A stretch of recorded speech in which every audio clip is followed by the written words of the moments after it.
ಓಂ ನಮಃ ಶಿವಾಯ. ವೀಕ್ಷಕರೇ, ವಿದ್ಯಾಭ್ಯಾಸದ ಬಗ್ಗೆ ತಿಳಿಸ್ತಾ ಇದ್ದೇವೆ. ಹಿಂದಿನ 2 ದಿನಗಳು ಕೂಡ ವಿಡಿಯೋ ತಿಳಿಸಿದ್ದೇವೆ. ಗುರುಗ್ರಹ ಏನು ಅನುಕೂಲ ಮಾಡುತ್ತದೆ, ಹಾಗೆ ಬುಧಗ್ರಹ ಏನು ಅನುಕೂಲ ಮಾಡ್ತದೆ ವಿದ್ಯಾಭ್ಯಾಸಕ್ಕೆ ಅಂತ ತಿಳಿಸಿದ್ದೇವೆ. ಹಾಗೆ ಇವತ್ತಿನ ವಿಷಯ, ಯಾವ ಮನೆ ಜಾತಕದಲ್ಲಿ ಯಾವ ಮನೆ ವಿದ್ಯಾಭ್ಯಾಸವನ್ನು ತೋರಿಸುತ್ತದೆ ನೋಡಿ. ಜಾತಕದಲ್ಲಿ 4 ಮತ್ತು 5ನೇ ಮನೆಗಳು ತುಂಬಾ ಇಂಪಾರ್ಟೆಂಟ್ ಆಗಿರುತ್ತೆ ವಿದ್ಯಾಭ್ಯಾಸ ಅಂತ ಬಂದ್ರೆ. ಅದರಲ್ಲೂ ಕೂಡ 4ನೇ ಮನೆ ತುಂಬಾ ವಿಶೇಷವಾಗಿ ಇಂಪಾರ್ಟೆಂಟ್ ಇರುತ್ತೆ. ಲಗ್ನದಿಂದ ನೋಡ್ಬೇಕು, ಚಂದ್ರನಿಂದ ಅಲ್ಲ, ಲಗ್ನದಿಂದ. ಲಗ್ನದಿಂದ 4ನೇ ಮನೆ ಏನಾಗಿದೆ, ಅದರ ಅಧಿಪತಿ ಯಾರು ನೋಡ್ಕೋಬೇಕಾಗತ್ತೆ.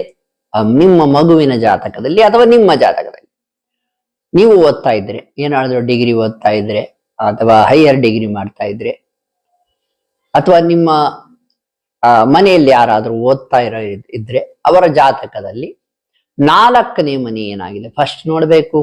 5ನೇ ಮನೆ ಏನಾಗಿದೆ ಎರಡನ್ನೂ ನೋಡ್ಕೊಂಡ್ಬಿಟ್ರೆ, 2ರ ಅಧಿಪತಿ ಏನಾಗಿದ್ದಾನೆ, ಶಕ್ತಿಯುತವಾಗಿದ್ದಾನ 1, ಮತ್ತು ಒಳ್ಳೆ ಸ್ಥಾನದಲ್ಲಿದ್ದಾನ 2. ಈ 2ನ್ನೂ ಗಮನಿಸ್ಬೇಕು. ಮತ್ತೊಂದು ವಿಷಯ, 4ನೇ ಮತ್ತು 5ನೇ ಮನೆಯಲ್ಲಿ ಏನಾದ್ರೂ ಅಶುಭ ಗ್ರಹ ಇದೆಯಾ ನೋಡ್ಕೋಬೇಕಾಗುತ್ತೆ. 4ನೇ ಮನೆ ಚೆನ್ನಾಗಿತ್ತು, 5ನೇ ಮನೆಯಲ್ಲಿ ರಾಹು ಏನಾದ್ರೂ ಕುಂತಿದ್ದ, ಕೇತು ಕುಂತ್ಬಿಟ್ರಂತೂ ಡಿಗ್ರಿ ಓದುವಾಗ ತುಂಬಾ ತೊಂದರೆ ಆಗ್ಬಿಡುತ್ತೆ, ಕುಂಠಿತ ಆಗ್ಬಿಡುತ್ತೆ, ಆಲ್ಮೋಸ್ಟ್ ಬಿಟ್ಟು ಬಿಡ್ತಾರೆ ಕೆಲವರು. ಅಷ್ಟೇ ಅಲ್ಲ, ಯಾವ ದಶೆ ನಡೀತಾ ಇದೆ, ಸಣ್ಣವರಿದ್ದಾಗೆ ಒಂದು 5ನೇ ಕ್ಲಾಸು 6ನೇ ಕ್ಲಾಸ್ ಓದ್ತಾ ಇರ್ತಾರೆ, ರಾಹು ದಶೆ ಬಂದ್ಬಿಡುತ್ತೆ. ಅವ್ರ ಜಾತಕದಲ್ಲಿ ರಾಹು ಚೆನ್ನಾಗಿಲ್ಲ ಅಂದ್ಬಿಟ್ರೆ ಓದು ಚೆನ್ನಾಗಿ ನಡೆಯಕ್ ಸಾಧ್ಯನೇ ಇಲ್ಲ.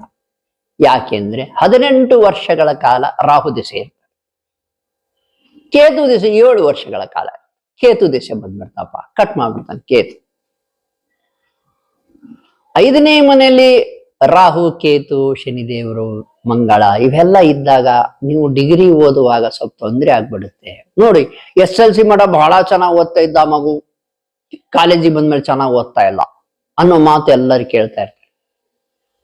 ಹಾಗೆ SLC ಮಠ ಚೆನ್ನಾಗಿ ಓದ್ತಾ ಇದ್ದಿಲ್ಲಪ್ಪ, ಕಾಲೇಜಿಗೆ ಬಂದ್ಮೇಲೆ ತುಂಬಾ ಚೆನ್ನಾಗಿ ಓದಕ್ಕೆ ಶುರು ಮಾಡ್ಬಿಟ್ಟಿದ್ದಾನೆ.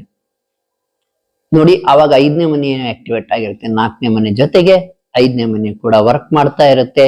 ಆದ್ದರಿಂದ 4ನೇ ಮನೆ ಎಲ್ಲಿ ಯಾವ್ದಾದ್ರೂ ಅಶುಭ ಗ್ರಹ ಇದೆಯಾ, 5ನೇ ಮನೆಯಲ್ಲಿ ಯಾವ್ದಾದ್ರೂ ಅಶುಭ ಗ್ರಹ ಇದೆಯಾ ಸ್ವಲ್ಪ ನೋಡ್ಕೊಂಡ್ಬಿಟ್ಟು ಅದರ ಸಂಬಂಧಿತ ಶಾಂತಿಯನ್ನು ಮಾಡಿಬಿಟ್ಟರೆ ತುಂಬಾ ಒಳಿತಾಗ್ತದೆ ನಿಮ್ಮ ವಿದ್ಯಾಭ್ಯಾಸದಲ್ಲಿ.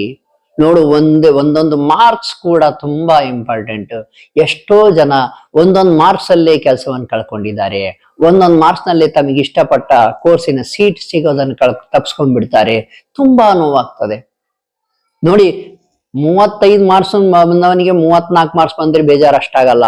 ಆದ್ರೆ ಕೆಲಸ ಸಿಗ್ಲಿಕ್ಕೆ 85 ಮಾರ್ಕ್ಸ್ ಬರ್ಬೇಕು ಅನ್ನೋದಾದ್ರೆ 84 ಬಂದ್ಬಿಟ್ರೆ ಆ ವ್ಯಕ್ತಿಗೆ ತುಂಬಾ ನೋವಾಗ್ತದೆ. ಲೈಫ್ ಲಾಂಗ್ ಅವರು ಆ ಕಷ್ಟದಿಂದ ಹೊರಗೆ ಬರೋದು ಕಷ್ಟ ಆಗ್ಬಿಡುತ್ತೆ ಆ ನೋವಿನಿಂದ. ಆದ್ದರಿಂದ ನೀವು ಈಗಲೇ ಓದುವಾಗ ಸ್ವಲ್ಪ ಜಾತಕ ರೀತ್ಯ ಕೆಲವು ವಿಷಯಗಳನ್ನ ಗಮನ ಇಟ್ಕೊಂಡ್ರೆ, ನಿಮ್ಮ ಶಾಸ್ತ್ರಿಗಳ ಹತ್ರ ಒಮ್ಮೆ ಹೋಗಿ ನಾವು ನಮ್ಮ ವಿದ್ಯಾಭ್ಯಾಸಕ್ಕೆ ಯಾವ್ಯಾವ ಗ್ರಹ ಸಪೋರ್ಟ್ ಮಾಡ್ತಾ ಇದ್ದಾವೆ, ಯಾವ್ಯಾವ ಗ್ರಹ ಅಡ್ಡಿ ಮಾಡ್ತಾ ಇದ್ದಾವೆ ತಿಳ್ಕೊಂಬಿಡಿ. ನೋಡಿ, 2ನೇ ಮನೇಲಿ ಅಕಸ್ಮಾತ್ ಒಳ್ಳೆ ಚಂದ್ರ ಇದ್ಬಿಟ್ರೆ ಆ ಮಗು ತುಂಬಾ ಮುದ್ದಾಗಿ ಅಕ್ಷರ ಬರಿತಾ ಇರುತ್ತೆ. ಚಂದ್ರ 2ನೇ ಮನೇಲಿ ಇದ್ರೆ, ಸ್ಟ್ರಾಂಗ್ ಆಗಿದ್ರೆ ಆ ಮಗುವಿನ ಅಕ್ಷರ ತುಂಬಾ ಚಂದಾಗಿರ್ತವೆ, ಮುದ್ದಾಗಿ ಬರೀತದೆ ಅಕ್ಷರವನ್ನ. ಕೆಲವು ವಿಷಯಗಳು ತುಂಬಾ ಈ ಜಾತಕಗಳನ್ನು ನೋಡಿದಾಗೆ ವಿವರಿಸ್ಬಿಡ್ಬೋದು. ಇನ್ನು ಹೈಯರ್ ಸ್ಟಡೀಸಿಗೆ ಹೋಗ್ಬೇಕಂದ್ರೆ ಅದು ಯಾವ ಗ್ರಹ ಸಪೋರ್ಟ್ ಮಾಡ್ಬೇಕು ಅನ್ನೋದನ್ನ ನಾನು ಮುಂದಿನ ವಿಡಿಯೋಗಳಲ್ಲಿ ತಿಳಿಸ್ತೇನೆ. ಈಗ ಸದ್ಯ ಏನ್ ಡಿಗ್ರಿ ಮಠ ಏನ್ ನೀವು ಓದ್ಬೇಕು ಅನ್ಕೊಂಡಿದ್ದೀರಾ, 4 ಮತ್ತು 5ನೇ ಮನೆಯ ಅಧಿಪತಿ ಹೇಗಿದ್ದಾನೆ, ಶಕ್ತಿಯುತವಾಗಿದ್ದಾನೋ ಇಲ್ವೋ ನೋಡ್ಕೊಳ್ಳಿ. ಶಕ್ತಿಯುತವಾಗಿರದೇ ಹೋದ್ರೆ ಅಥವಾ ಒಳ್ಳೆ ಮನೆಯಲ್ಲಿ ಇಲ್ಲದಿದ್ರೆ, ಅಂದ್ರೆ 3, 6, 8, 12ರಲ್ಲಿ ಇದ್ರೆ ನಿಮಗೆ ಕಷ್ಟಪಟ್ಟು ಡಿಗ್ರಿ ಓದ್ಬೇಕಾಗುತ್ತೆ, ತುಂಬಾ ಎಫರ್ಟ್ ಆಗ್ಬೇಕಾಗುತ್ತೆ. ಅದರಲ್ಲಿ 3ರಲ್ಲಿ ಇದ್ರಂತೂ ತುಂಬಾ ಎಫರ್ಟ್ ಆಗ್ಬೇಕಾಗುತ್ತೆ. ಅದಕ್ಕಾಗಿ ಶಾಸ್ತ್ರಿಗಳ ಹತ್ರ ಹೋಗಿ, ಹೇಗಿದೆ 4ನೇ ಮನೆಯಲ್ಲಿ ಯಾವ್ದಾದ್ರು ಅಶುಭ ಗ್ರಹ ದೃಷ್ಟಿ ಇದೆಯಾ, 4ನೇ ಮನೆಯಲ್ಲಿ ಯಾವ್ದಾದ್ರು ಅಶುಭ ಗ್ರಹ ಇದೆಯಾ, ಅಥವಾ 4ನೇ ಮನೆ ಅಧಿಪತಿ ಜೊತೆಗೆ ಯಾವ್ದಾದ್ರು ಅಶುಭ ಗ್ರಹ ಇದೆಯಾ, ಅದ್ರ ಮೇಲೆ ಅಶುಭ ಗ್ರಹದ ದೃಷ್ಟಿ ಇದೆಯಾ, ಇವನ್ನೆಲ್ಲವನ್ನೂ ನೋಡ್ಕೋಬೇಕಾಗ್ತದೆ. ಒಂದು ಅರ್ಧ ಗಂಟೆ ನೋಡಿಬಿಟ್ರೆ ಒಬ್ಬ ಒಳ್ಳೆ ಶಾಸ್ತ್ರಿ ನಿಮ್ಮ ಮಗುವಿನ ವಿದ್ಯಾಭ್ಯಾಸವನ್ನು ಚೆನ್ನಾಗಾಗ್ಲಿಕ್ಕೆ ಅವರು ಒಂದು ವಿಶೇಷ ಸಲಹೆ, ಒಂದು ಒಳ್ಳೆಯ ಸಲಹೆಯನ್ನು ಕೊಡಬಲ್ಲರು. ಅದನ್ನ ಪಾಲಿಸಿದ್ರೆ, ನೀವು ಪಾಲಿಸ್ಬೇಕಾಗತ್ತೆ. ನೋಡಿ, ನಾವ್ ಹೇಳಿದ ಕೆಲಸವನ್ನು ಒಂದು 3 ತಿಂಗಳು 2 ತಿಂಗಳು ಮಾಡ್ತೀರಾ, ಆಮೇಲೆ ಬಿಟ್ಬಿಡ್ತೀರಾ. ಹಾಗಲ್ಲ. ನೋಡಿ, 4ನೇ ಮನೆ ಸಾಕಷ್ಟು ವಿಷಯಗಳಿಗೆ ಕಾರಕತ್ವಕ್ಕೆ ಒಳಪಟ್ಟಿರುತ್ತೆ. ನೆಮ್ಮದಿಗೆ, ಮನಸ್ಸಿನ ಸ್ಥಿತಿಗೆ, ಕಾರು ಬಂಗ್ಲೆ ಎಲ್ಲದಕ್ಕೂ ಕೂಡ ಘನತೆ, ಗೌರವ ಎಲ್ಲದಕ್ಕೂ. ನೋಡಿ, ನೀವು ವಿದ್ಯೆಯನ್ನು ಚೆನ್ನಾಗಿ ಮಾಡಿದ್ರೆ ನಿಮ್ ಗೌರವ ಹೆಚ್ಚಾಗ್ಲೇಬೇಕು. ವಿದ್ಯೆ ಚೆನ್ನಾಗಿ ಓದಿದ್ರೆ ನಿಮ್ಗೆ ಒಳ್ಳೆ ಕೆಲಸ ಸಿಗುತ್ತೆ, ಅದರಿಂದ ಕಾರು ಬಂಗ್ಲೆ ಎಲ್ಲ ಮಾಡ್ಬೋದು, ಮನೆ ದೊಡ್ಡ ಮನೆ ಕಟ್ಸ್ಕೋಬಹುದು. ಇದೆಲ್ಲಾ ಸಂಬಂಧಿತ 4ನೇ ಮನೆಯೇ ಇದೆ.